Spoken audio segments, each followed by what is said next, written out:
Hi, and welcome to another edition of Ask Miss Judes. I am sure you've missed me as much as I've missed you. It's been a while, but hey, we're back on, and by the grace of God, we're hanging out again. Today, I thought I would share with you very briefly on what I've chosen to call Could You or Should You? Now, you're probably wondering what kind of topic is this, but it came out of an experience I had with my daughter many years ago. She was probably about 9. I had picked her up from school and we were going to pick up my mom from a place in Kingston, Jamaica. Now, as we came out of the road, I turned left and almost immediately ran into the most horrible traffic. And then I said something like, shoot, I should have gone right. And my daughter said, Mommy, do you mean you should have gone right or you could have gone right? Because I was a bit exasperated at the time, I thought, what difference does it make? And she said very calmly and politely, if you should have gone right, we are lost. If you could have gone right, we will get there, but it will take long. So which one is it? And I really felt indicted on the spot, because really what I wanted to say is I could have gone right. But this was pre-GPS, so I didn't know what the traffic was like. So the more I reflected on it, as simple as it was a lesson from a 9-year-old, it hit me. There are so many decisions we make in life, such that sometimes we swap what we could have done with what we should have done. And as you can imagine, the outcomes are not always the same.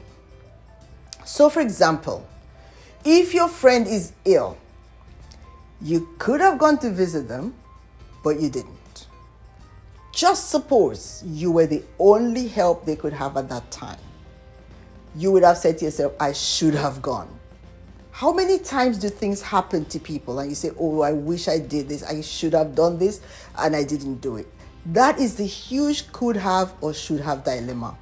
Now, as difficult as it is, or as easy as it might sound to some, I want to encourage you, going through life, from the simplest things you could have done for your family or your friends, to the maybe bigger things you could have done at work or in your community or in society at large, that you take the time to ask yourself the question, is this a should have or a could have?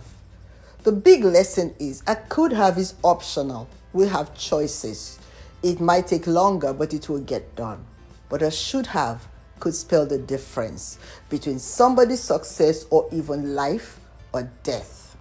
So as you continue to enjoy life, I want you to make a conscious effort. Now, I know that thinking is not the easiest of activities. It's not even the most pleasant of activities, because sometimes you wish you didn't have to think. You just went through life like on autopilot.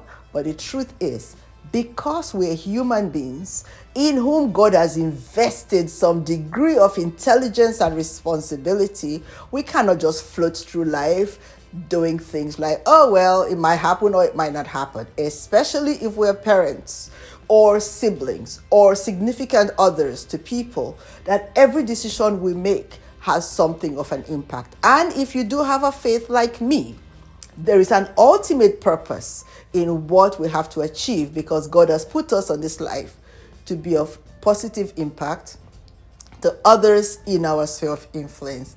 You always know that I'm proud to always announce I'm a happy mother and wife of mother of 3 adult children, awesome all they are. But the lessons that I've learned in life most of the time connect from what my children say or do or said or did when they were younger.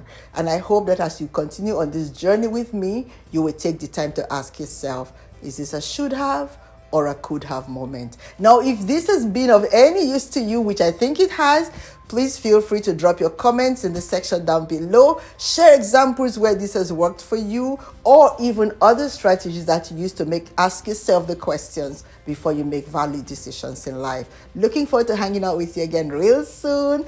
Take care of yourself.